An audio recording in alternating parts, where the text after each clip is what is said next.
Pakistan cricket team के चंद senior खिलाड़ियों ने पीसीबी को कोच माइक हेसन के खिलाफ रिपोर्ट किया है कि ये सिर्फ अपनी मनमानियां करते थे। सिलेक्शन कमेटी के कुछ लोगों ने भी पाकिस्तान क्रिकेट बोर्ड को खत लिखा है कि ये जो स्क्वाड सिलेक्ट हुआ या जो टीम बनती थी, जो इतने ऑलराउंडर्स खेलते थे प्लेइंग 11 में, इस सब के पीछे जनाब कोच माइक हेसन साहब का हाथ था। और अब ये खबर जो है वो मार्केट में फैल चुकी है कि कोच माइक हेसन के जो दिन है पाकिस्तान क्रिकेट टीम के साथ वो गिने जा चुके हैं, यानी उनके जो गले पर है तलवार लटक रही है और T20 वर्ल्ड कप का सारा मलबा उन पर डालकर उनको हटा दिया जाएगा। लेकिन इसी के साथ साथ जो क्रिकेट की ये फैकल्टी है पाकिस्तान की, वहां से एक खबर ये भी आ रही है, एक बल्कि आवाज ये आ रही है कि ये जो आकिब जावेद एंड कंपनी है, ये अपने पसंदीदा सहाफियों, मीडिया में दोस्तों और ये जो पूरा एक माफिया बैठा हुआ है, इसने कोच माइक हेसन के खिलाफ ऐसी खबरें फैलाने के लिए सहाफियों को कहा है कि प्रोपोगेंडा किया जाए। अब ये कहानी कहां तक जाएगी, कितनी सच्चाई है इन बातों में, कल की वीडियो में बता चुका हूं कि सलमान अली आगा रिजाइन नहीं करेंगे, माइक हेसन भी खुद रिजाइन नहीं करेंगे,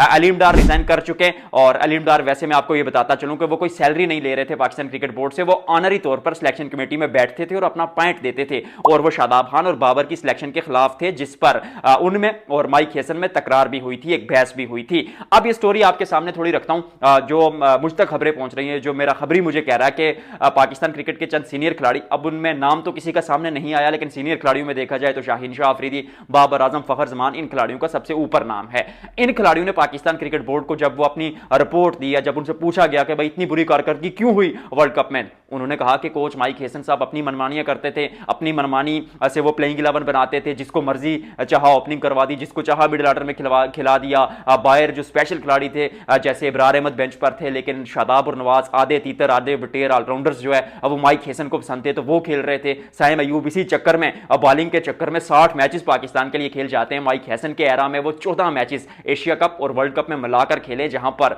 130 रन बनाए सिर्फ 9 की एवरेज से, 100 का स्ट्राइक रेट है। तो सीनियर खिलाड़ी ये कह रहे हैं कि गलती जो है वो माइक हेसन की है, क्योंकि बाबर आजम भी तो नंबर 3 पर या बतौर ओपनर ही परफॉर्म करते, तो फिर उनको भी 4 पर धकेला माइक हेसन ने। कहीं ना कहीं ये बात सच जरूर है, मैं पहले से बता चुका हूं बहुत बार आपको कि पाकिस्तान क्रिकेट की ये जो हाल हुआ, इसमें माइक हेसन का इसलिए हाथ है कि ऑलराउंडर कल्चर ने इस क्रिकेट को तबाह कर दिया। आपको इतना डर था कि आपने 9वें नंबर पर फहीम अशरफ रखे हुए थे, यानी आपको अपने बल्लेबाजों पर यकीन नहीं था कि आपका मिडिल ऑर्डर इतना कमजोर है कि आप 9वें नंबर तक फहीम अशरफ से बल्लेबाजी करवाते हैं और फिर उसके चलते आप ना प्रॉपर फिनिशर टीम में सेलेक्ट करते हैं, ना प्रॉपर स्पिनर टीम में सेलेक्ट करते हैं। इब्रार बेंच पर बैठे होते हैं पर शादाब और नवाज पूरा टूर्नामेंट खेल जाते हैं। Does that make any sense? फिर शाहीन शाह अफरीदी, मैं ये नहीं कहूंगा कि शाहीन बहुत बुरे खिलाड़ी है या बहुत अच्छे खिलाड़ी हैं, ऑन एंड ऑफ क्रिकेट में जो है अच्छे दिन भी चल रहे होते हैं, बुरे दिन भी चल रहे होते हैं, कभी फॉर्म लगी होती है, कभी नहीं लगी होती। लेकिन शाहीन ने पैचेस में परफॉर्म किया, इंग्लैंड वाला मुकाबला वो देख लें, उससे आपको अंदाजा हो जाएगा। लेकिन एक एंड से शाहीन अगर कुछ दिन अच्छी गेंदबाजी करते हैं और कुछ दिन खराब गेंदबाजी करते हैं, तो फिर जिस दिन खराब गेंदबाजी करते हैं दूसरे एंड पर आपके लिए कोई तेज गेंदबाज था ही नहीं। नसीम शाह पूरे टूर्नामेंट में बेंच पर बैठे रहे,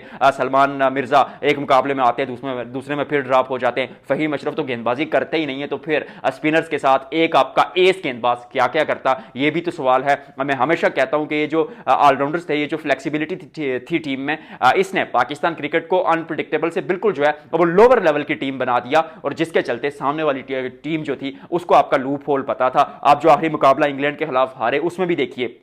16 ओवर्स में पाकिस्तान का 177 यानी 177 स्कोर था, और आखिरी के 4 ओवर्स में क्योंकि आपके पास फिनिशर नहीं था, आप ऑलराउंडर्स की तरफ देख रहे थे कि भाई शादाब खान बचा ले, नवाज बचा ले, ये रोज रोज नहीं कर पाएंगे। 5 में से 1-2 मैचेस में कर दें तो वो बहुत बड़ी बात होती है, क्योंकि ऑलराउंडर का वही रोल होता है कि 1-2 मैचेस में रन बना देंगे, बीच में आएंगे, 3-4 ओवर्स करेंगे, विकेटें ले लेंगे, दैट्स इट। उससे ज्यादा की डिमांड आप उनसे कर नहीं सकते, और यही पाकिस्तान ने पूरे टूर्नामेंट में की, जिसके चलते पाकिस्तान वो मुकाबला भी श्रीलंका के खिलाफ जो लास्ट मुकाबला था आखिरी के 4 ओवर्स में, जहां 50 से 60 रन और पाकिस्तान के पास एक चांस होता क्वालिफाई करने का, वो भी आपके हाथ से चला गया। और लोग गेंदबाजी को दोष दे रहे हैं, भाई गेंदबाजी का क्या, मैं कहता हूं कि अगर आप गेंदबाजी की तरफ नजर दौड़ाएं तो उस्मान तारिक के और शाहीन अफरीदी के अलावा कोई प्रॉपर पेसर आपके लिए नहीं खेला पूरे टूर्नामेंट में। फिर आप शादाब की तरफ देख रहे थे, आप नवाज की तरफ देख रहे थे, आप साइम अयूब की तरफ देख रहे थे, दे आर द ऑलराउंडर्स। आपको उस्मान तारिक के साथ बीच में इन कंडीशंस में प्रॉपर स्पिनर चाहिए था, जो बेंच पर बैठा हुआ था इब्रार अहमद। जो मुकाबले वो खेले, इंडिया वाले मुकाबले को अगर हटा दिया जाए तो लाजवाब गेंदबाजी बल्लेबाजी उन्होंने की, पर पाकिस्तान की जो प्लेइंग 11 बनती थी, इसी तरह से बाबर आजम परफॉर्म वो नंबर 3 पर करते हैं या ओपन करते हैं, अगर वहां उनकी जगह नहीं बनती, साहिबजादा फरहान अच्छा कर रहे हैं, सैम अयूब पर आपको यकीन था और सलमान अली आगा को आप इंटेंट के साथ नंबर 3 पर भेज रहे थे कि जाइए अटैकिंग क्रिकेट खेलिए, एक नई चीज लेकर आइए, तो फिर बाबर आजम को बाहर बिठाना ज्यादा बेहतर था कि उनको नंबर 4 पर खिलाया जाए। अब इन सारी जो निचोड़ा है ना, मैंने आपके सामने जो पोस्टमार्टम किया है, ये बेस बनाकर सिलेक्शन कमेटी और सीनियर खिलाड़ी कह रहे हैं कि भाई खेसन की गलती है। अब सिलेक्शन कमेटी से पूछा जाए कि अगर आपके हाथ इतने ही बंधे हुए थे तो जब टीम सिलेक्ट हो रही थी तो तब आप कहां थे, तब आपने पाकिस्तान क्रिकेट बोर्ड को क्यों नहीं कहा? तो विच मीन्स की जो खबर फैकल्टी से आई है कि माइक हेसन को जो है वो उनको कुर्बानी का बकरा बनाया जाएगा और फिर उनको हटाकर लोगों को थोड़ा बेवकूफ बनाया जाएगा, साइम अयूब टीम से निकाल दिए जाएंगे वनडे टीम से। हालांकि वनडे में वो 16-17 मैचेस में 1000 से ऊपर, 1000 के आसपास रन बना चुके हैं, सेंचुरी उनकी ऑस्ट्रेलिया में है, सेंचुरी उनकी साउथ अफ्रीका में है, ऑस्ट्रेलिया में वो 98 की इनिंग माफ कीजिएगा लेकिन लाजवाब इनिंग वो भी थी। वो T20 में भी तो परफॉर्म किया था साउथ अफ्रीका में, तो फिर अगर T20 में वो फ्लॉप हुए हैं तो फिर उनको ओडीआई टीम से ड्रॉप करना, does that make any sense? Champions trophy 2025 को याद कीजिएगा, पाकिस्तान वनडे फॉर्मेट हारा था अपने घर चैंपियंस ट्रॉफी, बाबर और रिजवान को T20 टीम से निकाल दिया था लोगों की आंखों में धूल झोंकने के लिए, यूं करके पट्टी बांधने के लिए। इस बार नहीं होने देंगे। और 24 के वर्ल्ड कप में भी पाकिस्तान टीम हारी, यूएसए से हारी, भारत के खिलाफ 120 चेज नहीं कर पाए। जनाब क्या कहते हैं उनका वो सर, यार वो मतलब क्या नाम था उनका, मोहसिन नकवी, नहीं मोहसिन नकवी नहीं यार, कोई और पाकिस्तान क्रिकेट बोर्ड को चला रहा है, मैं उनका नाम नहीं लूंगा। तो उनके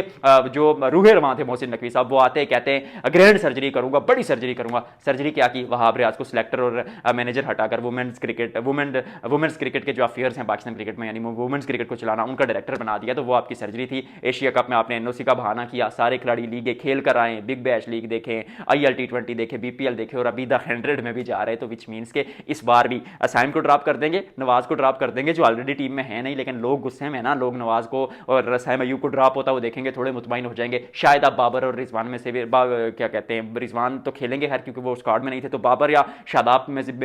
इन दोनों में से भी किसी एक को ड्रॉप कर देंगे, लोग थोड़े मुतमईन हो जाएंगे, फिर PSL आ जाएगा, किंग आ जाएगा, सारे खुश हो जाएंगे, कुछ नहीं होगा। माइक हेसन के खिलाफ बातें चल रही हैं, शायद उनको हटा दिया जाए, लेकिन अभी तक पाकिस्तान क्रिकेट बोर्ड ने ऑफिशियली जो है वो कुछ कहा नहीं है। जब वो ऑफिशियली कोई चीज कहेंगे सबसे पहले आपको इसी चैनल पर मिलेगी। आपको पता है, मिलते हैं हम अगले व्लॉग में।